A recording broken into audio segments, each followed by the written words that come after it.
Hey everybody, I just wanted to say hello and also thank you for your very kind words and your encouragement and your being so supportive of that terrible, terrible, terrible call that I made yesterday on that snowstorm. It was just the worst call I've ever made since I've been doing this. I think this is the fifth year, fourth or fifth, something like that, whatever it is.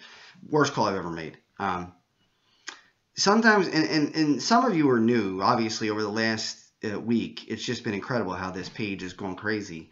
I've had over almost 300 likes on the page just this week. I've reached 30,000 people this week. That's incredible. I never thought that I would ever do that. That's amazing to me. So I really do appreciate that. Certainly, with all that exposure, I wish I would have been correct with this storm, but I wasn't. I was wrong.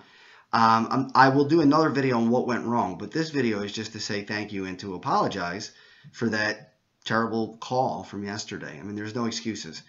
Every call that I make is mine and mine alone. I do not take somebody else's forecast and present it as my own. With that said, I pour through forecast after forecast after forecast of meteorologists who were actual meteorologists. Remember, I'm not. I all that I know about meteorology is self-taught and from reading and from learning from other people. I've taken a course, like 2-day courses and those types of things, but that's about it. I did not take it in school, so there's going to be a lot of holes. I mean, it's just the way it is. You only can learn so much on your own, and that's why you have schools for these things, like any other discipline. So. It would be ludicrous for me to read maps and to present myself as a meteorologist when I'm not. So, again, the forecasts that I make are mine and mine alone. But they are based on many, many different factors. They're based on what the models look like. They're based on what the current observations look like. They're based on past storms that I can remember and how the storms acted back then. Because a lot of times you can predict storms based on analogs of other storms. I've read Mr. Paul Coson's book. I can't remember the first name now. Louis Ussolini. They both wrote 2 books on the East Coast storms, the major storms along the East Coast, and it was all snowstorms. You might remember that Paul Coson was the winter weather expert at the Weather Channel for many years. So I read forecasts from probably 40 different meteorologists, and I read the models and I look at the observations, and that's how I come up with my forecast. It's no magic. It's nothing that's secret. And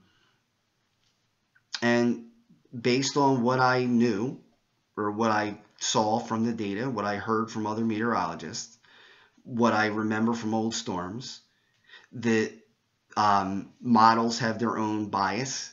For instance, the GFS usually is south and east of where the storm is going to be. That's its bias. It wants to go south and east. Usually you look at the GFS and you say, okay, then the storm, if it's south and east, you mark it 25 miles northwest of where the GFS says it's going to be. The NAM normally is crazy with liquid amounts. We've had storms where the NAM is called for, 4 inches of liquid, and if you go with the 10-to-1 ratio, that would be 40 inches of snow. You can't take the NAM's one run or even many runs of the NAM and look at that gigantic amount of liquid and say, oh yeah, the NAM's right. You have to look at all the models.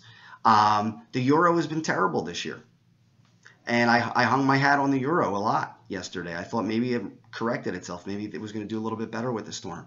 It did not.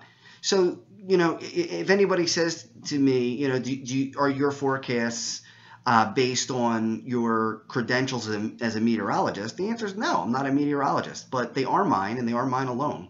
And they are based on, like I said, all those different factors, including the thoughts and opinions of people who are better at this than I am, people who are meteorologists who are fantastic. Paul Coson is a phenomenal meteorologist.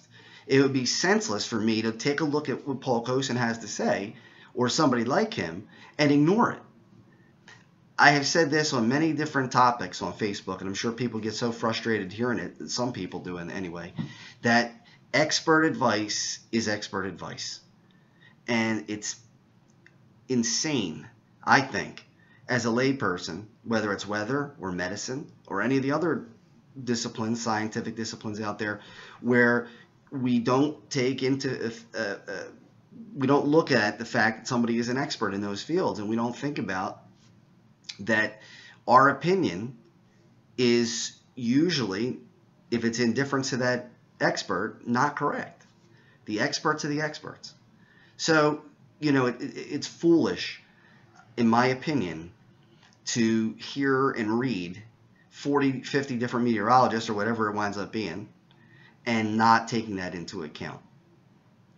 So again, I want to thank you very much that you stuck by me, that you will still stick by me, I hope, for the next couple storms. I will have another video later on about what went wrong, and also looking into the future a little bit. There could be some more snow. I don't trust these models this far out, that's for sure. All right, everybody, I'm as disappointed as many of you are. Believe me, I woke up, I felt sick. So thank you so much for your support. I appreciate it.